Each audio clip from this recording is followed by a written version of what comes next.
स्वामी समर्थ. स्वागत आहे तुमचं स्वामी शिवा मार्ग या यूट्यूब चॅनलवर. स्वामी भक्तांनो, बघता बघता 2025 वर्ष संपत आलेलं आहे आणि 2000 वर्षातली जी शेवटची तारीख म्हणजे 1 ते डिसेंबर, ती खरंच खूप महत्त्वाची तारीख आणि दिनांक मानली जाते. कारण ही जी तारीख असते आणि या तारखेची जी रात्र असते 31 डिसेंबरची, ती रात्र म्हणजे 2 वर्षाचा संगम. जसा की 31 डिसेंबरची 12 वाजेपर्यंत ही रात्र आणि पुढचा 1 जानेवारी नवीन वर्षाचा दिवस.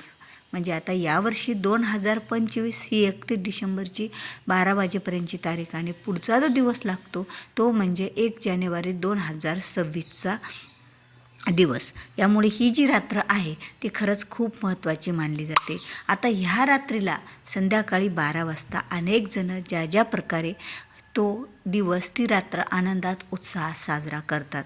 पण आपण स्वामी भक्त आणि स्वामी सेवेकरी किंवा जे अनेक देवी देवतांचे भक्त सेवेकरी असणाऱ्यांनी रात्री 31 डिसेंबरला 12 वाजता कोणते मंत्र स्तोत्र पठण करावे, सेवा कशी करावी आणि रात्रीचे पूजेचे नियम काय. कारण आपण दिवसभर पूजा करतो आणि अशी रात्री पूजा फक्त आपण क्वचित एखाद्या देवाचा जन्मोत्सव असेल तर त्यावेळेलाच केली जाते. पण आपण 31 डिसेंबरला रात्री पूजा कशी करावी, तर 31 डिसेंबर हा दिवस महत्त्वाचाच मानला जातो. कारण हे वर्ष आपलं कसं गेलं आणि ह्या वर्षाचा शेवट जर गोड झाला तर आपल्या जीवनातसुद्धा काही चांगल्या गोष्टी घडायला लागतात आणि पुढचा जो येणारा दिवस आहे त्याची सुरुवात आहे.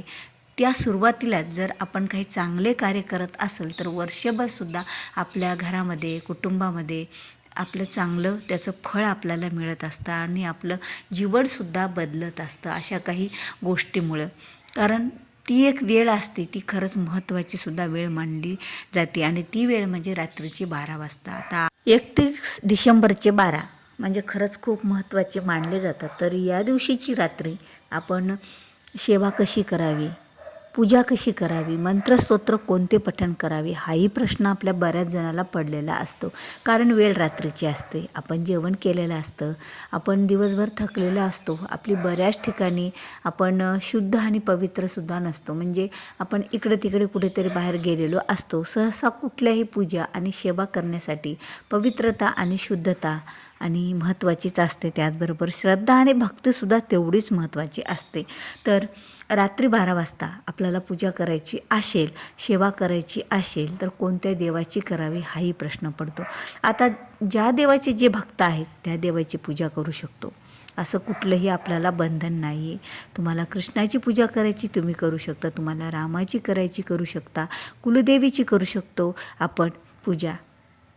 आणि आपल्या सद्गुरू परमगुरू ते म्हणजे श्री स्वामी समर्थ महाराज यांचीसुद्धा आपण पूजा करू शकतो. पण पूजा करण्यासाठी काय करायचं आहे, जर तुम्ही शुद्ध आणि पवित्र असाल तर फक्त हातपाय तोंड धुवून स्वच्छ होऊन एका आसनावर बसावं देवाच्या समोर. पण तुमची कुठेतरी लागालाग झालेली आहे बाहेर, कुठेतरी तुम्ही असं तुम्हाला वाटलेलं आहे की मी पवित्र नाही आहे, शुद्ध नाही, तर त्यावेळेला तुम्ही 11:30 वाजताच आंघोळ करून स्वच्छ पवित्र व्हावं. त्यानंतर स्वच्छ धुतलेले कपडे वस्त्र घालावे आणि देवाच्या समोर बसावं. आणि बघा, पूजा करायची असेल तेव्हा, आता पूजा करायची तर काय करायची, असं नाही की आपण जी देवपूजा केलेली आहे ते देव उचलून आपल्याला त्यांना स्नान घालायचं आहे. तुम्ही जाग्यावरच, कारण स्नान हे सकाळीच आपण घालू शकतो, रात्री नाही. तर तुम्ही जाग्यावरच त्या देवांना हळदी, कुंकू, अक्षदा ह्या अर्पण करू शकतो. त्यानंतर फुले अर्पण करायची असतात, दिवा अगरबत्ती लावू शकतो, ओवाळू शकतो आणि एखादा खडेसाखरेचा नैवेद्य किंवा गोड पदार्थाचा नैवेद्य आपण दाखवून सेवेला सुरुवात करू शकतो. आता सेवा बरं कोणती करावी, कोणते मंत्रस्तोत्र पठण करावे हेही महत्त्वाचं आहे. जर तुम्ही जेवण करून जर तुम्हाला 5 ते 6 तास झालेले असतील तर तुम्ही दुर्गा सप्तशती या ग्रंथाचा पाठ करू शकतो. किंवा कमीत कमी जेवण करून आपल्याला 3 ते 4 तास, 3 तासाच्या नंतर आपण दुर्गा सप्तशती हा ग्रंथ वाचू शकतो. कारण हा पवित्र ग्रंथ आहे आणि तो जेवण करून आपण वाचू शकत नाही. मग तुम्हाला स्वामीचरित्र जर वाचायचं असेल तर तुम्ही जेवण केलेलं असेल तरीही आपण स्वामीचरित्र सारामृत 1 ते 21 अध्याय जमेल तसं तेवढं वेळ आपण वाचू शकतो. म्हणजे आता रात्रीची सेवा आहे तर यामध्ये दोन्ही रात्री आल्या पाहिजे. एक तर 1 जानेवारीची रात्र आणि 31 डिसेंबरची रात्र दोन्ही येण्यासाठी पूजेला तुम्हाला 11:30ला बसायचं आहे आणि त्या पूजेमध्ये तुम्हाला 12 वाजून पुढं 30 मिनटं 45 मिनटं हे 1 जानेवारीचे सुद्धा झाले पाहिजे. 12च्या नंतर दिवस हा बदलत असतो, दुसरा दिवस लागतो रात्रीच्या 12च्या नंतर 24 तासाच्या नंतर. त्यामुळे तुम्ही असं करा की तुम्ही पूजा या रात्रीमध्ये बसा 11 11:30ला 31 डिसेंबरच्या आणि तुमच्या पूजेचा शेवट हा पुढच्या रात्री झाला पाहिजे, म्हणजे पुढच्या वर्षी झाला पाहिजे, म्हणजे त्याच दिवस म्हणजे 12च्या पुढे 15-20 मिनटाच्या नंतर अर्धा तास तसं तुम्हाला पूजेला बसायचं आहे त्या वेळेनुसार. मग तुम्ही 11:30ला पूजेला बसलेले आहेत तर 12 सहज वाजून जातील आणि पुढची तुम्हाला 12:30 ते 1 वाजेपर्यंत पूजा सेवा करायची आहे. तर स्नान करून तुम्ही फक्त आणि जर जेवण 2-3 तासात झाला असेल तर दुर्गा सप्तशती ग्रंथ वाचन करू शकता. पण तुम्हाला श्री स्वामी चरित्र हा ग्रंथ वाचन करायचा असेल तर तुम्ही तसाही वाचन करू शकतो. आता आंघोळ करून स्नान झाल्याच्या नंतर तर तुम्ही व्यंकटेश स्तोत्राचा 21 वेळा पाठसुद्धा करू शकता. श्रीसूक्ताचं 16 वेळा पठणसुद्धा आपण करू शकतो. कारण 21 वेळा जर आपण व्यंकटेश स्तोत्राचं पठण केलं आणि 16 वेळा जर श्रीसूक्ताचं पठण केलं तर अखंड वर्षभर आपल्या घरामध्ये लक्ष्मी नांदणार आणि आपल्या घरामध्ये सोन्यासारखे दिवस निश्चितच येणार. कारण रात्रीचे 12 वाजता नारायण लक्ष्मीची सेवा केलेली आणि व्यंकटेश स्तोत्र आणि लक्ष्मी मातेचा या दोन्हीचा मंत्राचं पठण केलं तर खरंच लक्ष्मी माता आपल्या वर्ष लागताच आपल्या घरामध्ये प्रवेश करतात. एवढा या सेवेचा प्रभाव आहे. ही सेवा करू शकतो किंवा ती सेवा झाल्याच्या नंतर आपण कालभैरव अष्टकचं जर पठण केलं 11 वेळा तर अगरबत्ती लावून तर या सेवेने सुद्धा आपल्या घरामध्ये आरोग्य आपलं चांगलं राहील, घरावर कुठले संकट येणार नाहीत, विघ्ने दूर होतील. आणि त्याचबरोबर गणपती अथर्व शीर्षेचे पठण तुम्ही 21 वेळा जर केलं तर गणपतीच्या बापाच्या कृपेने आपल्या घरावर कुठली विघ्ने संकट येणार नाहीत आणि आपल्याला बऱ्याच गोष्टीसुद्धा मिळतील. तर अशा अनेक वेगवेगळ्या देवांची पूजा सेवा केल्यानं वेगवेगळं फळसुद्धा हे आपल्याला मिळत असतं. आणि आपले सद्गुरू परमगुरू श्री स्वामी समर्थ महाराज यांचं जर तुम्ही पठण केलं तर स्वामी चरित्र सारामृत ग्रंथ 11 माळी तर आपल्या सर्वच गोष्टी आपल्याला मिळतात, यात कुंचितही शंका नाही आहे. तर अशा सेवा पूजा आपण करू शकतो. रात्रीच्या नैवेद्यामध्ये फक्त खडीसाखर ठेवायची असते. शिजवलेलं अन्न हे रात्री 12च्या नंतर आपण देवाला दाखवू शकत नाही आहे. त्यामुळे खडीसाखर पेढा ह्या ज्या गोष्टी आहेत त्या कोरड्या गोष्टी वस्तूचा नैवेद्य आपण देवाला पदार्थाचा दाखवू शकतो.